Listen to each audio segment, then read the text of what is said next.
Hello students, welcome to my channel study with hello Suman. तो आज के इस वीडियो में हम लोग कवर करेंगे प्रश्नावली 9.3 का एग्जाम्पल सॉल्यूशन करेंगे। ठीक है, देखिए हम लोग अक्सर क्या करते हैं कि एग्जाम्पल को छोड़ देते हैं और डायरेक्ट हम लोग चैप्टर को बनाने लगते हैं। तो चैप्टर को आप लोग डायरेक्ट मत बनाइए, पहले एग्जाम्पल को जब आप सॉल्व करेंगे ना तो कहीं ना कहीं आपका जो कंसेप्ट है वो बिल्ड होगा। ठीक है, तो इसलिए इंपॉर्टेंट है कि एग्जाम्पल को पहले आप लोगों को सॉल्व करना जरूरी है। तो स्टूडेंट्स, अगर आप मेरे चैनल पर नए हैं तो प्लीज़ इस चैनल को सब्सक्राइब करना मत भूलिए, और अगर वीडियो आपको पसंद आता है तो इस वीडियो को लाइक करिए और अपने दोस्तों के साथ ज़रूर शेयर करिए। तो स्टूडेंट, चलिए इस वीडियो को बिना टाइम वेस्ट किए हुए फटाफट से स्टार्ट कर लेते हैं। देखिए, यहाँ से हम लोगों को आता है कंसेप्ट साधारण ब्याज। इससे पहले हम लोगों ने क्या था, साधारण ब्याज का कंसेप्ट क्या था। अब हम लोग कुछ करेंगे यहाँ पे, थोड़ा सा अलग तरीके का कंसेप्ट है यहाँ पे, कि अगर आप किसी को मान लीजिए कुछ पैसे दे रहे हैं और उस पैसे को क्या कर रहे हैं, आपको कितना इंटरेस्ट लगेगा, क्या मतलब आपको यहाँ पे चक्रवृद्धि ब्याज निकालना है। अगर आप उसको आप पैसे उधार दे रहे हैं या फिर आपने क्या किया है, कुछ बीमा अप्लाई किया है, उस टाइप के क्वेश्चन आपको यहाँ पे मिलेंगे। ठीक है ना, तो इसके दो टाइप बनते हैं। ठीक है, इसके दो टाइप बनते हैं। तो पहले हम लोग क्या करेंगे, सिंपल क्वेश्चन है, सिंपल तरीके से इसको हम लोग सॉल्व करेंगे। तो देखिए क्वेश्चन को पढ़ते हैं, क्वेश्चन से आपको समझ में आएगा कि इसको हम लोग को कौन सा मूलधन किसको बोलते हैं, दर क्या है, समय क्या है, साधारण ब्याज का फॉर्मूला क्या होता है, सारा चीज आपको समझ में आएगा। देखिए 5,000 रुपया जो है वो राशि है, एक पैसा है 5,000 रुपया, 4 वर्ष की दर से 4% वार्षिक दर से, यानी कि 4% साल के दर से 3 वर्ष के लिए उधार ली जाती है। यानी कि आप क्या कर रहे हैं, 5,000 रुपया क्या कर रहे हैं, उधार ले रहे हैं। ठीक है, इसमें आप इंटरेस्ट उसको कितना दीजिएगा, 4% आप उसको ब्याज दे रहे हैं। ठीक है, साल का। ठीक है, याद रखिएगा, वार्षिक दर यानी कि साल का। तो आप 5,000 रुपया ले रहे हैं, वार्षिक दर आप दे रहे हैं उसको कितना, 4% साल का। कितना साल के लिए आप लेना चाहते हैं, 3 साल के लिए आप लेना चाहते हैं, उधार लेना चाहते हैं पैसा। इस राशि पर साधारण ब्याज तथा 3 वर्ष के अंत में भुगतान की जाने वाली राशि ज्ञात कीजिए। यानी कि सबसे पहले हम लोग को इसका ब्याज कितना लगेगा वो बताना है, और 5,000 रुपया तो हम लोग लेंगे ही, उस 5,000 रुपया 3 साल के बाद तो उसको देंगे ही, और साथ में कितना ब्याज हम लोग दे रहे हैं वो भी ऐड करके आपको बताना है फाइनल। ठीक है, क्वेश्चन को समझ में आ गया किस तरीके से करेंगे। तो सबसे पहले देखिए, सबसे पहले जो पैसा आप ले रहे हैं या आप दे रहे हैं, जो भी पैसा है, ठीक है, उसको हम लोग बोलेंगे यहाँ पे मूलधन। ठीक है, तो मूलधन कितना है हम लोग का, 5,000 रुपया है। अब हम लोग कितना प्रतिशत उसमें ब्याज देंगे, 4% ब्याज देंगे। और समय कितना ले रहे हैं हम लोग, समय ले रहे हैं हम लोग 3 वर्ष का। ठीक है, चलिए तो अब यहां से फॉर्मूला आता है साधारण ब्याज। साधारण ब्याज बराबर होता है मूलधन गुना दर गुना समय बटा 100। ठीक है, यानी कि मूलधन कितना है, 5,000 है, दर क्या है, 4% गुना समय क्या है, 3 बटा कितना, 100। इसको सॉल्व कर लेते हैं। देखिए, एक जीरो से एक जीरो, एक जीरो से एक जीरो, ये कैंसिल हो गया, यानी कि 50 गुना 12 तो कितना आ जाएगा, 600 रुपया। तो ये 600 रुपया क्या है, हम लोगों का ब्याज लगेगा। ठीक है ना, 600 रुपया हम लोगों को ब्याज लगेगा। कितना कितना दिन में लगेगा, ये हम लोगों को लगेगा पूरा साल में, मतलब सॉरी पूरा 3 साल का ले रहे हैं। तो हम लोग पहले 3 साल का पूरा निकाल लिए कि हम लोग टोटल इसको 600 रुपया ब्याज देंगे। तो अब ब्याज खाली देने से तो नहीं चलेगा, लास्ट जब आपका 3 साल आपका जब हो जाएगा तब आप उसको पैसा, जो पैसा आप लिए थे वो भी देंगे और साथ में ब्याज भी देंगे। तो यहाँ पे लिखेंगे 3 वर्ष के अंत में भुगतान की जाने वाली राशि। तो 3 वर्ष के अंत में भुगतान की जाने वाली राशि बराबर क्या हो जाएगा, राशि बराबर मूलधन प्लस ब्याज। ठीक है, तो मूलधन जो है वो क्या है, कितना पैसा लिए थे हम लोग, 5,000 रुपया लिए थे, और ब्याज कितना बन रहा है, टोटल ब्याज कितना बन रहा है, 600 रुपया बन रहा है। ठीक है, यानी कि आपका आ गया 5,600 रुपया, हम लोग उसको पूरा पैसा हम लोग उसको देंगे। ठीक है, बहुत सिंपल सा क्वेश्चन था, समझ में आ गया होगा आप लोगों को। चलिए so students, please note down this question. अब हम लोग देखते हैं एग्जाम्पल नंबर 16। देखिए 16 नंबर जो एग्जाम्पल है, हालांकि ये सेकंड एग्जाम्पल है लेकिन बुक के अकॉर्डिंग आपका 16 नंबर है। ठीक है ना, देखिए इसमें क्या बोला जा रहा है, अकबर ने 10% वार्षिक दर से 1900 रुपये उधार लिए, यानी कि वो क्या किए, 1900 रुपया उधार लेता है, साल में वो कितना प्रतिशत ब्याज देगा, 10% उसमें उसका इंटरेस्ट आएगा, यानी कि वो देगा जिससे वो लेगा, ठीक है ना।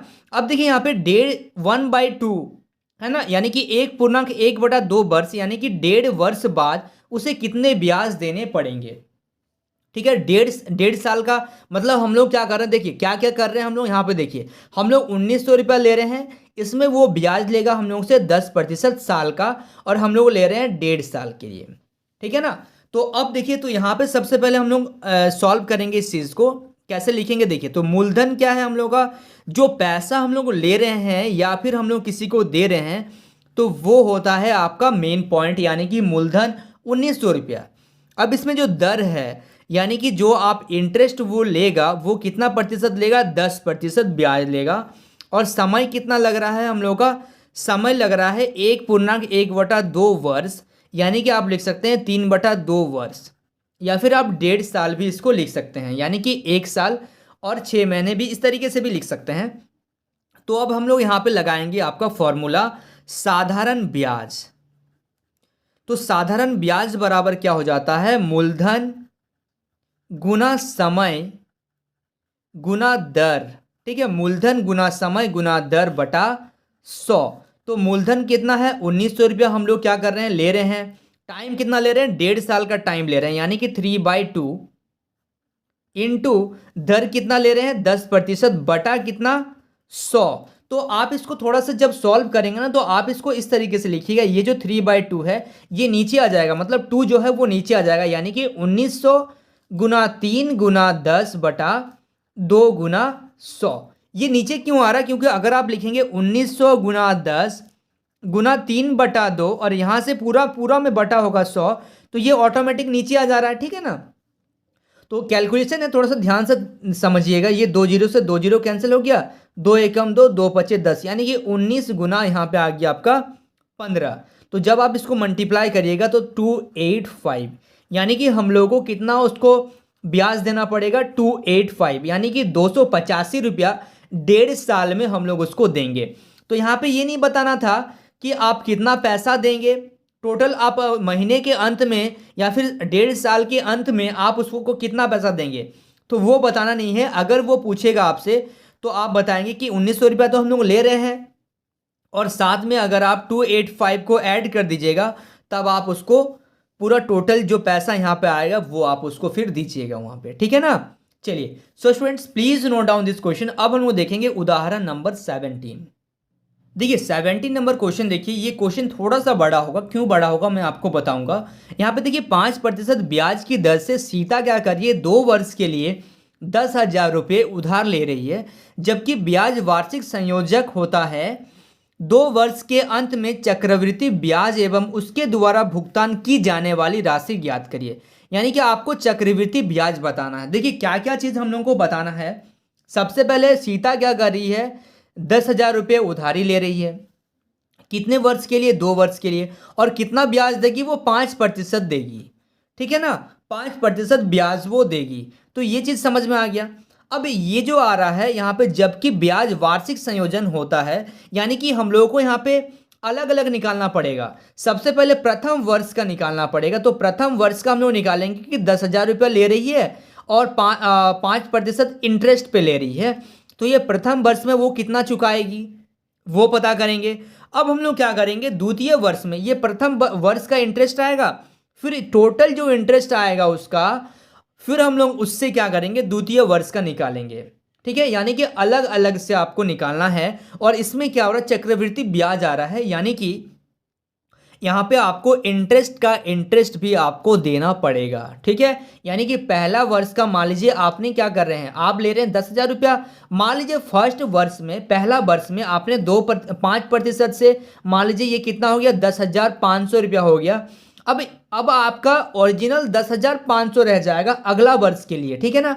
अगर आप लोग नहीं समझ पा रहे हैं तो जब मैं क्वेश्चन बताऊंगा तब समझ लीजिएगा। यहाँ पे मैं एक ओवरव्यू दे रहा हूँ कि किस तरीके से करना है। देखिए फिर से मैं कोशिश कर रहा हूँ ताकि आप लोगों को समझा पाऊँ। अगर आप किसी से 10 रुपया ले रहे हैं, वो बोलेगा कि अगर आज लिए वो बोले कल अगर तुम अगर मेरे को ये पैसा देगा तो तुमको 11 रुपया देना पड़ेगा। आप बोलेंगे नहीं कल तो हम नहीं दे पाएंगे, हम क्या करेंगे, हम देंगे तुमको परसों देंगे। तो वो बोलेगा कि ये जो 11 रुपया हो गया आपका, एक दिन का जो आपका भाड़ा हो गया, यानी कि 10 का 11 हो गया, वो बोलेगा अगला दिन हम 10 का इंटरेस्ट नहीं लेंगे, हम 11 रुपया का इंटरेस्ट लेंगे। तो 11 रुपया का मान लीजिए कितना हो जाएगा, 12 पॉइंट कुछ हो जाएगा समथिंग, यानी कि 12.5 रुपया। अगर वो बोलता कि हर दिन 1-1 रुपया बढ़ाऊंगा, यानी कि 10 का पहला दिन हो गया 11 और दूसरा दिन हो जाएगा 12, लेकिन वो क्या कर रहा है, इसका भी ब्याज जोड़ रहा है, इसलिए आपका यहाँ पे ब्याज कहीं ना कहीं बढ़ जाएगा। तो यही होता है हम लोग का चक्रवृद्धि ब्याज में, ठीक है ना। तो चलिए अभी हम लोग इस क्वेश्चन को करेंगे तो आप लोगों को पूरा समझ में आ जाएगा। तो सबसे पहले देखिए यहाँ पे हम लोग क्या करेंगे, प्रथम वर्ष का निकालेंगे, यानी कि प्रथम वर्ष के लिए ठीक है, मूलधन को हम लोग अगर इंग्लिश में इसको साइन P1 से डिनोटेड करते हैं, ठीक है। ये आदत आप लोग रखिएगा क्योंकि आगे चल के कहीं ना कहीं ये काम आने वाला है। ये काम इसलिए आएगा क्योंकि जब आप बड़े बड़े क्वेश्चन को सॉल्व करेंगे तो आप मूलधन कितना बार लिखेंगे, आप P1 से रिप्रेजेंट करेंगे, यानी कि मूलधन क्या है, कितना पैसा ले रहे हैं हम लोग, 10,000 रुपया ले रहे हैं। अब साधारण ब्याज निकालेंगे इसका, साधारण ब्याज को SI से रिप्रेजेंट करते हैं, यानी कि SI1 दे दिए हम लोग। यहाँ से फॉर्मूला क्या होता है, P into R into T upon 100, यानी कि P हो गया मूलधन, R हो गया हम लोग का ब्याज यानी कि रेट हो गया, और T हो गया टाइम।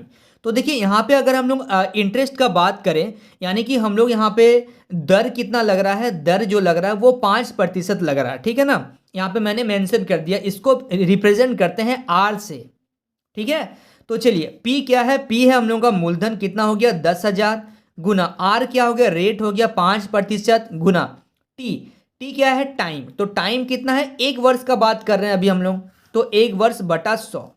तो अभी ये 2 जीरो से ये 2 जीरो कैंसिल हो गया, यानी कि 100 गुना 5 बराबर कितना आ गया, 500 रुपया।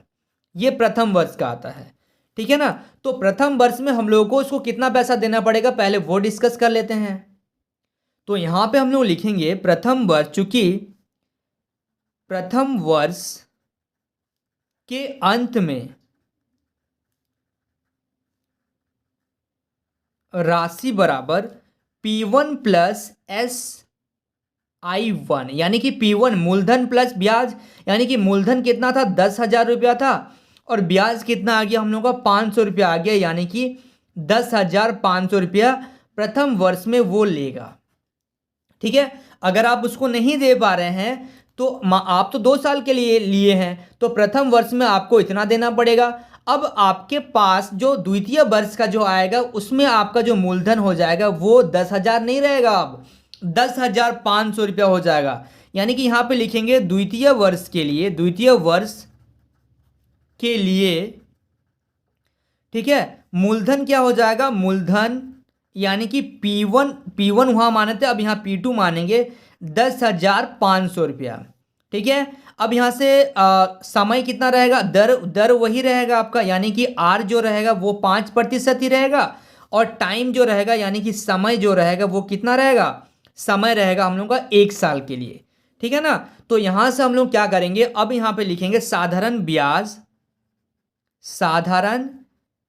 ब्याज यानी कि SI2 बराबर P into R into T, यानी कि 10,500 गुना कितना दर जो है, यानी कि R जो है P into R into T upon कितना 100। तो ये 0 से 0 कैंसिल हो गया, यानी कि आप यहाँ से मल्टीप्लाई करेंगे 105 गुना 5, तो यहाँ से आपका आ जाएगा 525, यानी कि हम लोग को सेकंड बार जो इंटरेस्ट आएगा वो आएगा 525।